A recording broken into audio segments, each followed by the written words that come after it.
Welcome to Money Through Ease, the podcast that helps small business owners overcome limiting beliefs and take control of their financial agency. I'm your host, Regan Bashara, founder of All Ease Accounting. Join us as we explore ways to empower yourself and achieve financial success with ease.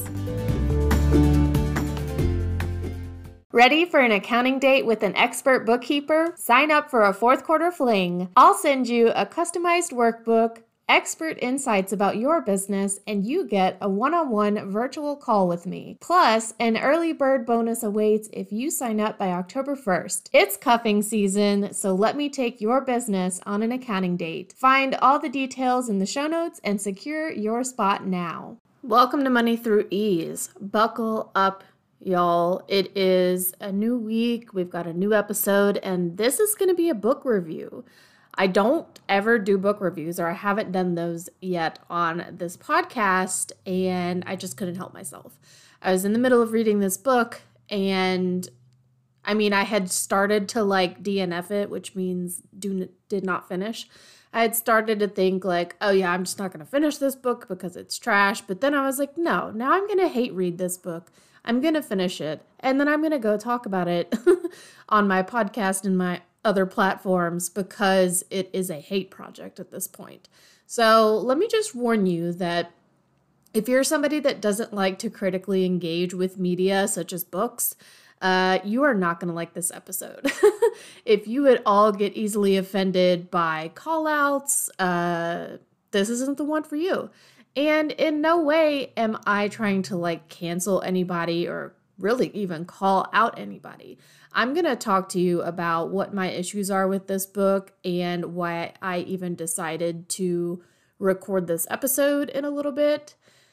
It's really not about canceling anybody. I really don't give a shit about cancel culture and all that. I'm here to talk about my thoughts about this book because I found myself really urged to critically engage with this work. So here's a little background about the book. It is called Regenerative Business: How to Align Your Business with Nature for More Abundance, Fulfillment, and Impact. And the author is Samantha Garcia, or Sam Garcia. She goes by The Dirty Alchemy on Instagram. I'm not going to link to her platforms and stuff. If you really want to, you can go seek her out and find her. I'm not trying to get her free publicity or anything. We'll talk about that in a little bit. I was recommended this book by someone who wrote the foreword to the book, or the recommendation for the book, who is Simone Soul. And I do follow Simone, and I participate in some of Simone's offerings. I watch her webinars and stuff. I really like her approach to marketing, and I like to just really listen in and, be present for the conversations that Simone has online about business, but really just about world events and, bigger, larger conversations that are happening in our world today. So I enjoy listening to Simone, and she strongly recommended this book, so much so that she wrote, I believe, the introduction or the foreword to the book.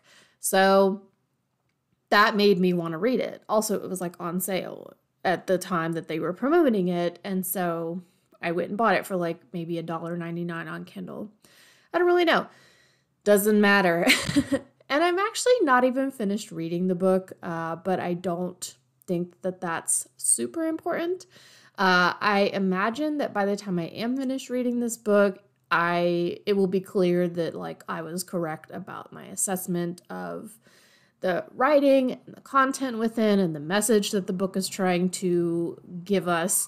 And I'm just confident that I know I know that it's not going to do a whole 180 and kind of change its message or, have any sort of critical thought in it. That's really harsh. Anyways, so let's talk about a couple of terms that I want to define before we jump into my talking points about the book, what I want to go over. Let's define these terms together. First of all, white saviorism And by the way, these terms are not in any specific order. It's really just like the notes that I was taking as I went through it. So white saviorism is a concept that is derived from the idea of a white savior industrial complex. These terms were coined by Teju Cole, who is a Nigerian American writer. And back in 2012, he tweeted, quote, "The white savior supports brutal policies in the morning, founds charities in the afternoon, and receives awards in the evening." So this concept of white saviorism really comes from the idea that white people are superior and therefore the heroes and the saviors for everybody else who is inferior and needs saving. The second term is going to be eugenics. You guys are probably thinking, wow, where is this book going? Eugenics is, according to the Oxford Dictionary, the study of how to arrange reproduction within a human population to increase the occurrence of heritable characteristics regarded as desirable. Eugenics is basically the practice of saying that certain characteristics in humans are not desirable, so we should breed them out. And eugenics is not a good thing, y'all. Definitely not. The next term was colonialism.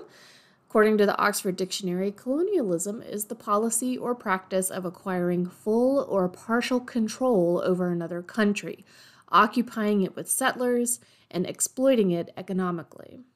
The next term is neocolonialism, different from colonialism, and according to the Oxford Dictionary, this is the use of economic, political, cultural, or other pressures to control or influence other countries, especially former dependencies. This is often indirect methods of control versus colonialism, which usually involves some sort of military occupation. And then we have indigeneity. According to the Oxford Dictionary, this is the fact of originating or occurring naturally in a particular place. So we know that indigenous people are usually the people that when the colonizers come in to settle and exploit a place, the indigenous population is the people that were there. And there's no discovery happening when you're colonizing a place. If there's already people there, it wasn't somewhere that was discovered, right? Columbus Day, aka Indigenous Peoples Day, is gone and past, but still very relevant. I mean, I'm recording this episode after Columbus Day and Indigenous Peoples Day. Then we have Eurocentrism, and the Merriam-Webster Dictionary defines this as reflecting a tendency to interpret the world in terms of European or Anglo-American values and experiences. And finally, the last term I want to define is gentrification, the process whereby the character of a poor urban area is changed by wealthier people moving in, improving housing, and attracting new businesses, typically displacing current inhabitants in the process.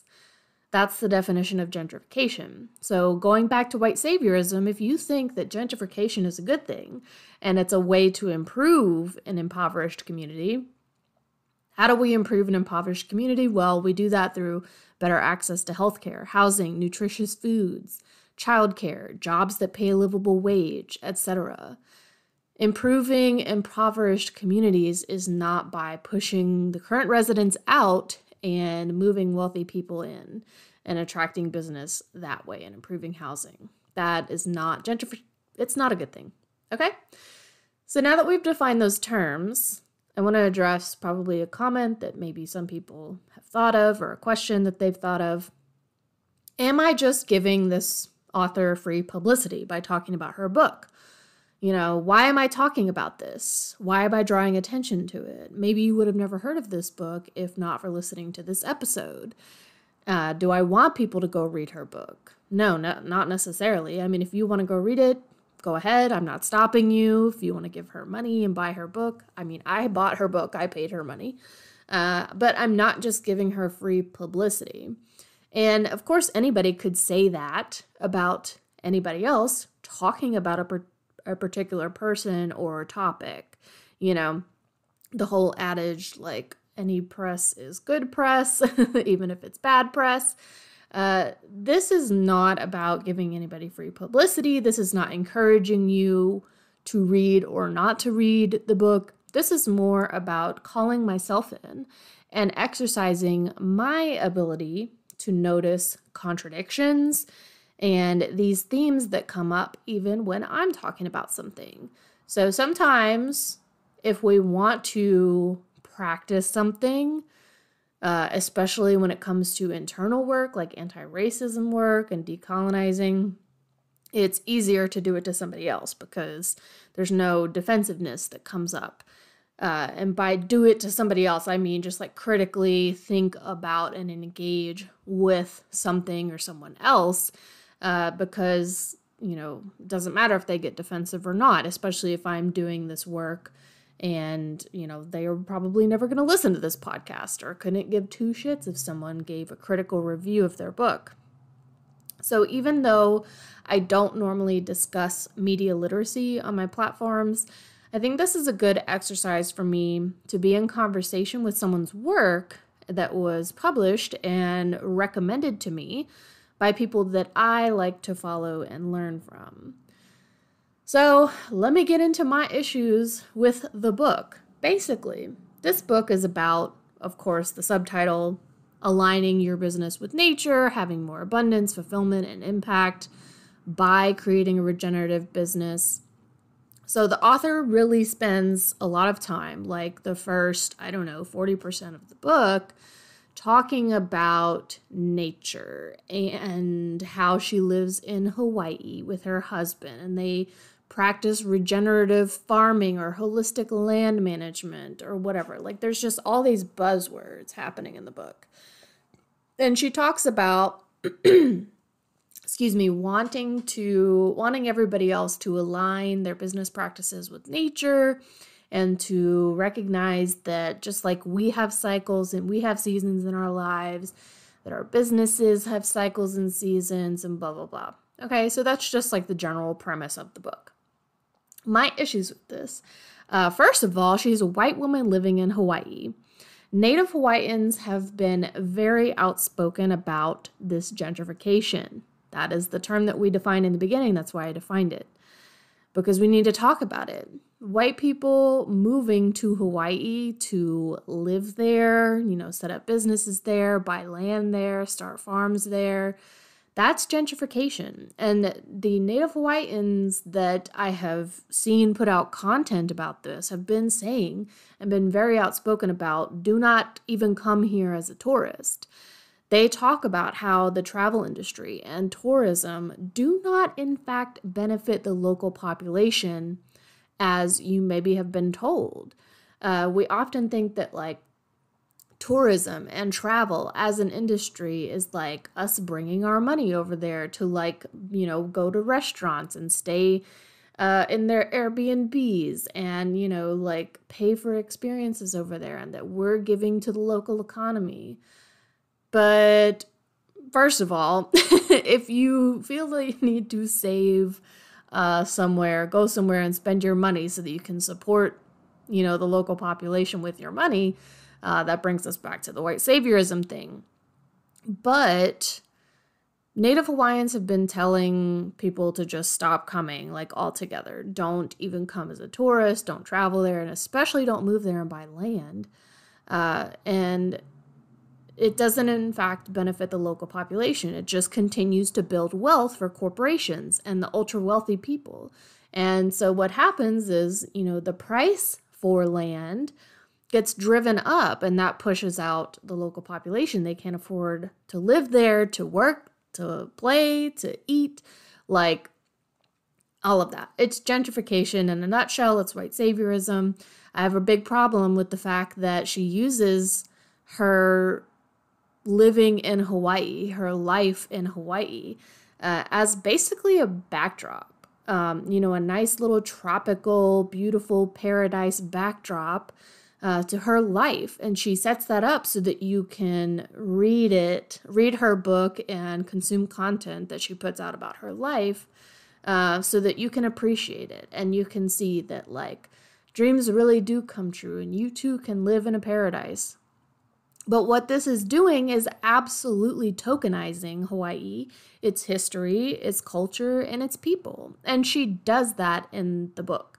She talks about taking like hula classes, and she talks about buying the little dashboard hula girls statues that, you know, people will sit on their car dashboards, and like taking it back home to people who live in the contiguous United States, the continental United States, bringing those back as like gifts for her family, and they all just have a laugh about it. Like, it is weird. When I was reading that part, I was like, whoa, what is happening? Like, even if she had left that part out, I would have been like, yeah, it's a problem that you are a white woman who moved to Hawaii. That is something that Native Hawaiians have said, like, don't fucking do that. But then she went on to tell the story about how she buys the little hula dashboard girls for her as like a joke gift for the people that live back in the continental United States. So that was weird. Also, this whole like living in paradise thing is basically code for neocolonialism and gentrification, kind of as I've talked about. There's people that she quotes in the book who have done this as well, right? They built businesses, and then I looked on her website. It's actually like people that are her clients.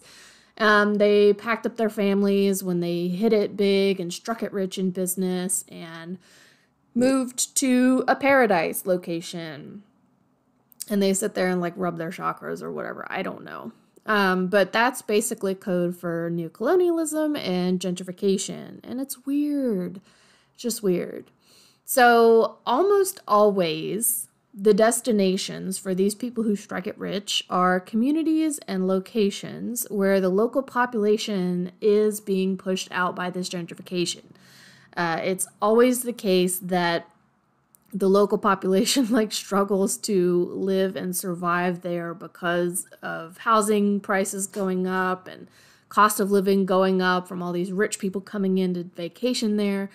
And then the thing is that whenever you grow your business and you scale your business and become a millionaire and blah, blah, blah, you can just pack up your family and move to one of these paradise locations. And it's just really odd to be talking about that whole phenomenon in a book about like, we need to align our businesses with the way nature intended.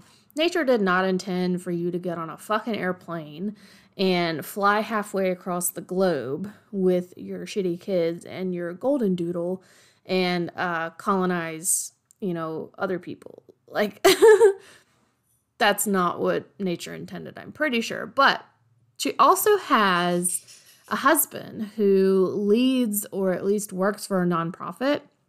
And when I went to look at his Instagram, we've had recently, of course, the devastating wildfires in Maui, which is actually where this couple lives. And he's on Instagram in the comments with people who are, you know, saying they're Native Hawaiians and they don't want him there doing his little regenerative farming business. And he's telling them that they're ignorant and that they should research him before leaving comments like that. And he's not a millionaire and blah, blah, blah. And I just find that really gross behavior coming from quite literally a colonizer. It's weird, y'all. It's really weird. There's something that my math professors used to say when I was in college. They called it hand waving. They're like, you're doing a lot of hand waving right here. And what hand waving is, according to what they would say, is that, you know, you basically dumped a lot of info on us without any citations. You just made some, you know, pretty big mental leaps to a conclusion. So yeah, the hand waving thing is you info dump a bunch of information without any citations. You make these huge mental leaps between points without really showing the proof of like how you get from A to B. And you basically just say, yeah, it's all connected, but you don't actually take the time to draw those conclusions out and illustrate those connections for us. You really just have a little nod to it. And then you're like, just trust me whenever I say this. I'm sorry, but I'm not trusting you with shit. You wrote a fucking book. Include some goddamn citations. There was one point, because I'm reading this on my Kindle e-reader, that I was writing citation needed, or I was really abbreviating CN, like the letters CN as a note when I would go in and highlight stuff, because while she does have like some citations in the book, she says a lot of shit that I'm just like, you really need to have a citation for this. Like, you're not a fucking scientist. Don't talk to me about the phosphorus in the soil without including where you got that information from. And so there was a point where I just highlighted something and I said, at this point, in my note on my Kindle, at this point, I could just highlight the entire book and say citation needed. That is how much hand waving she is doing. She is, jumping around, making a bunch of points, not including citations about where she gets this information, whether or not it's correct, and then making all these connections, but really just stating how the information is connected instead of leading us through the process to conclude those connections. It is not laying it out for us. It's just saying, yep, this is how, this is connected here, and we're not going to go into the time it takes to like make the connection. I'm good. I don't like the hand waving. And I hadn't thought about the whole hand waving thing since I was in college. So that's like really funny that like I just remembered that my math professors would be like, yeah, you did a lot of hand waving over here in your proof. Like, you need to put step by step citing the theorems that you're using for this proof. So another thing that this book is doing is kind of like, in a broad sense, telling us that she has all the secrets because she lives in a fucking yurt or something. And I'm not about that. Like, people who live off the grid, or who are farmers, or who work or run in nonprofit, or who have hacked, their industry and gotten people to pay them money and had like big revenue numbers in their business. Like, those people don't have all the secrets to life just because they've checked off those boxes.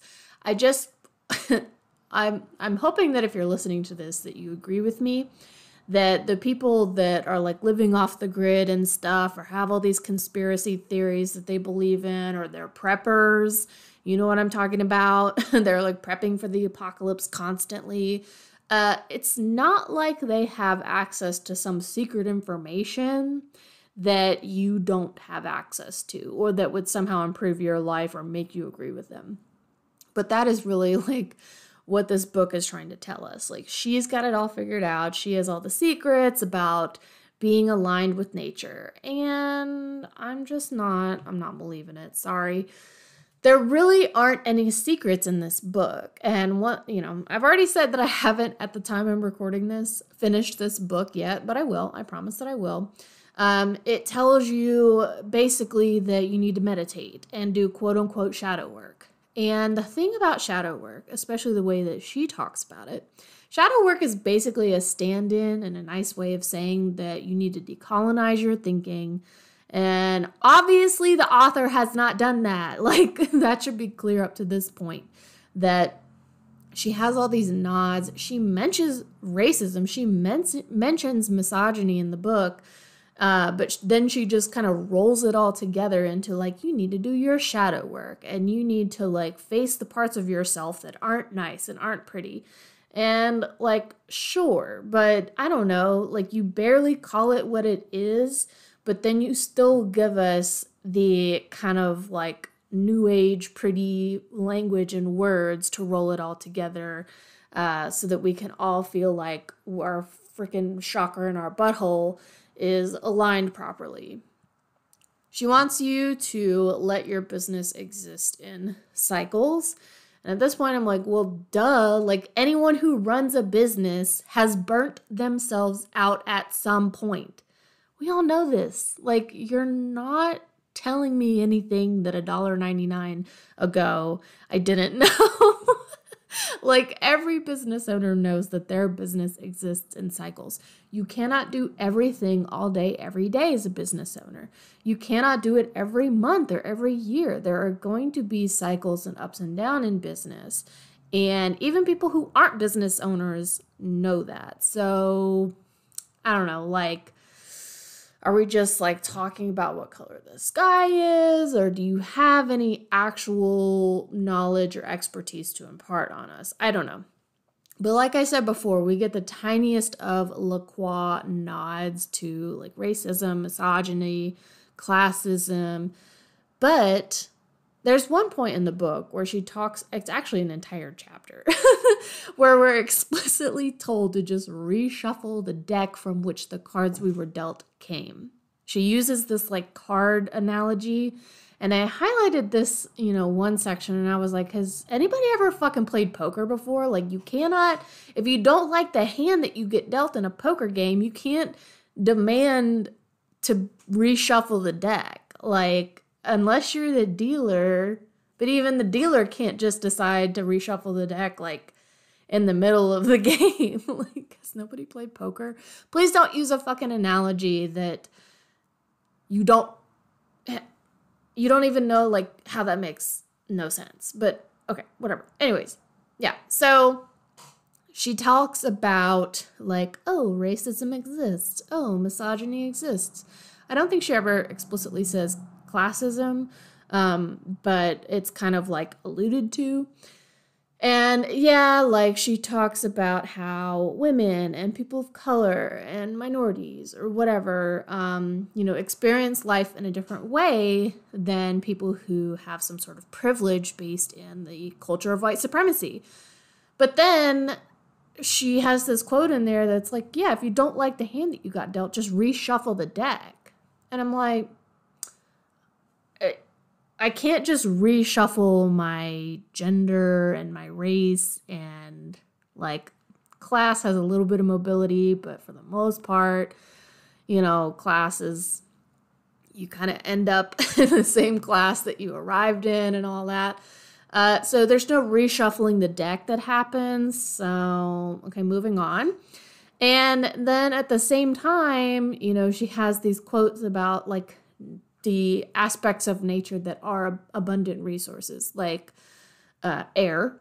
And she was like, people fight over like something like they would be fighting over air, which is abundant.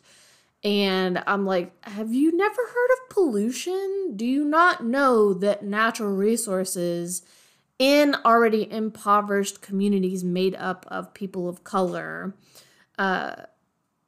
they're just like, corporations are just allowed to pollute those natural resources, which leads to further health issues and further subjugation. Like, come on, sis. Like, you did go to college, I do believe. You talk about going to college in the book. So anyways, overall, we just basically get a bunch of whitewashing and spiritual bypassing that doesn't at all address these systemic issues that cause businesses to fail and that cause business owners to burn out.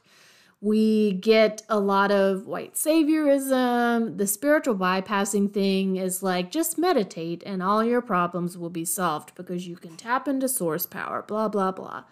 I don't know about y'all, but if my water is poison, meditation ain't gonna solve it.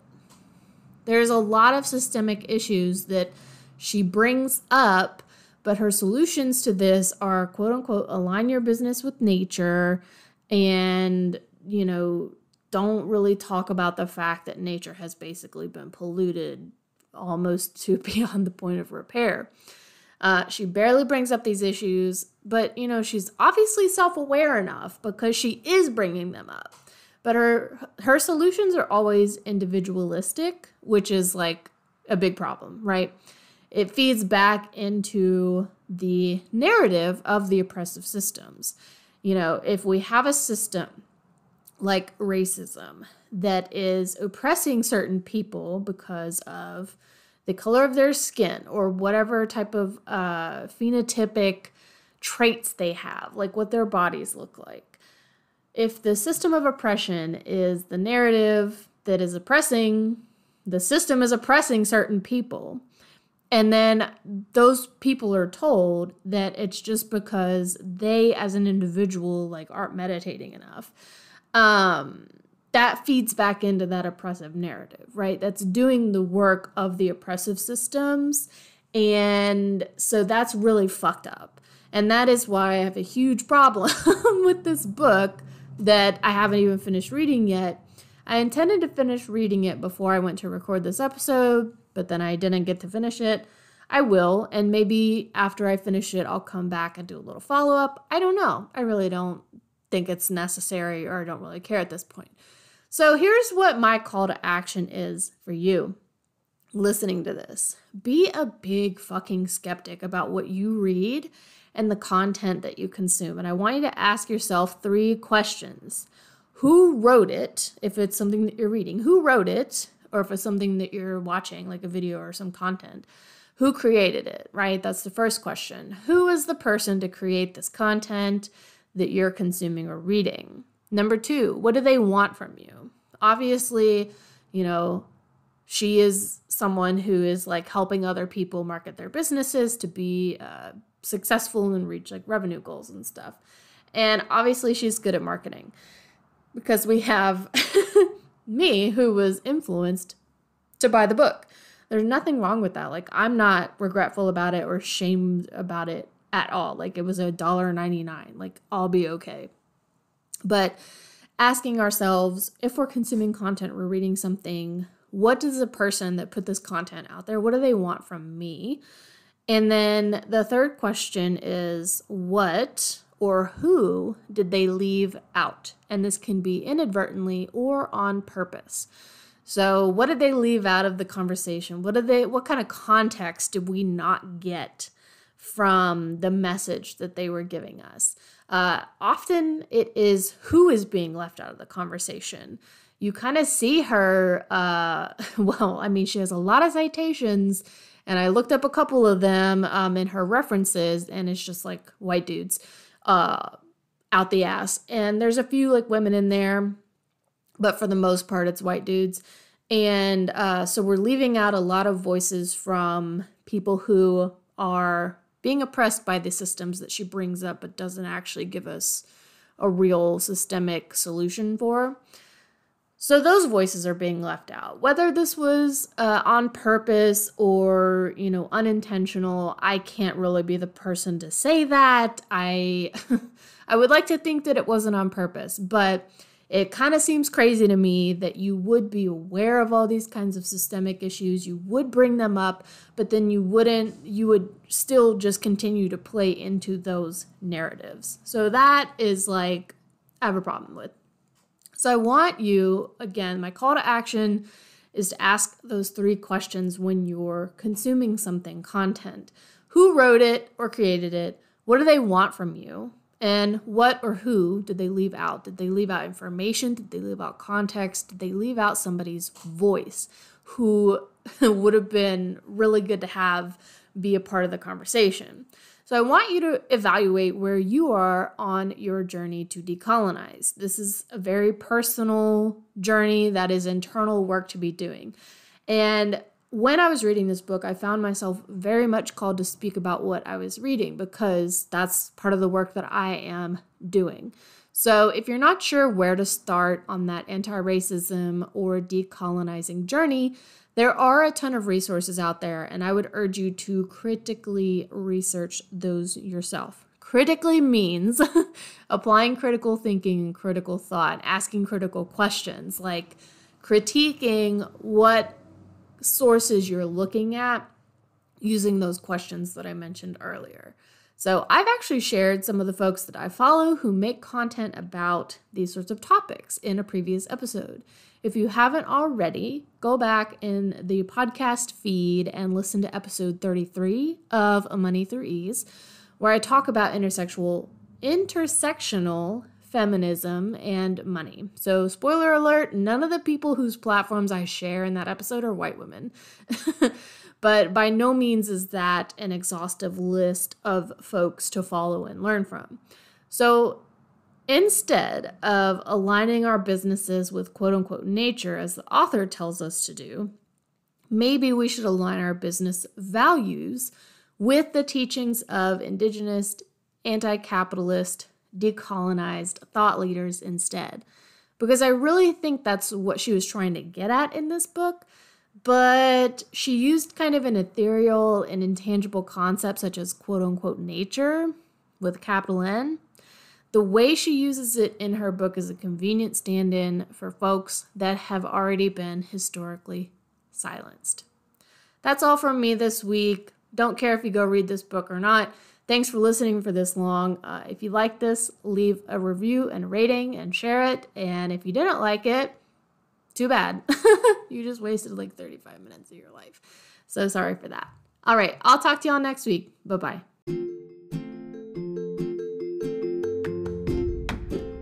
Thanks for tuning in to Money Through Ease. If you enjoyed this episode, make sure to subscribe to my email list to stay up to date on all the latest content. You can also follow me on social media at All Ease Accounting or facebook.com/accounting with ease for even more insights and updates. And if you're interested in learning more about my bookkeeping services, don't hesitate to schedule a complimentary consult today. Thanks again for listening, and I'll see you next time.